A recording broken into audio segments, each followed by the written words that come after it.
Welcome to Global Heroes Podcast. Before we jump into our article, remember to bookmark and subscribe for free, and you'll never miss our heroes' stories. In today's article we talk about helping kids through terminal illness. SickKids child life specialist Shaindy Alexander writes about how she supports young patients through the worst diagnoses. Evelyn was 11 years old when she was referred to the palliative care program at SickKids. She'd become ill 2 years earlier. She understood her diagnosis and sometimes asked questions about her disease and the treatments. But often, she preferred not to talk about the hard stuff. Evelyn and her family were focused on living each moment as best as they could, even amid the physical limitations of Evelyn's disease and the restrictions of the pandemic. Evelyn used her imagination as an outlet for emotional expression. She painted, wrote songs, and made crafts. She wanted to ensure her family could later reflect on the fact that she understood that she might die young, and chose to live each day to its fullest. I was Evelyn's community psychosocial support provider, a donor-funded, home-based service for palliative care patients. Together we made gifts for loved ones. We sculpted difficult dreams and events with Play-Doh, and then squished them. We made calming jars to remind her to take deep breaths when she felt anxious. We played games to get lost in the moments of just being a kid. When Evelyn was closer to her end of life, she felt supported and ready to ask questions about death and dying.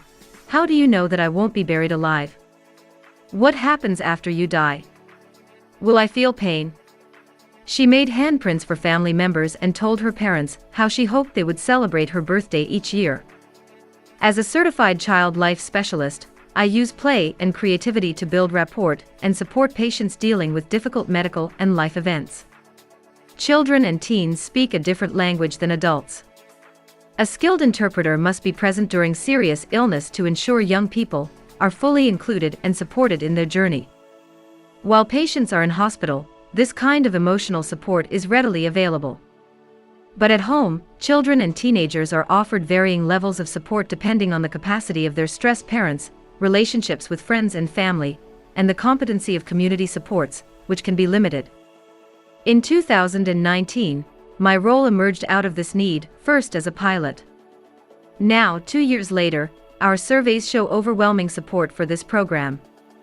There's no disputing that these patients and siblings benefit from having someone on their medical team available purely for their emotional well-being, to explore their wonders, worries, and wishes.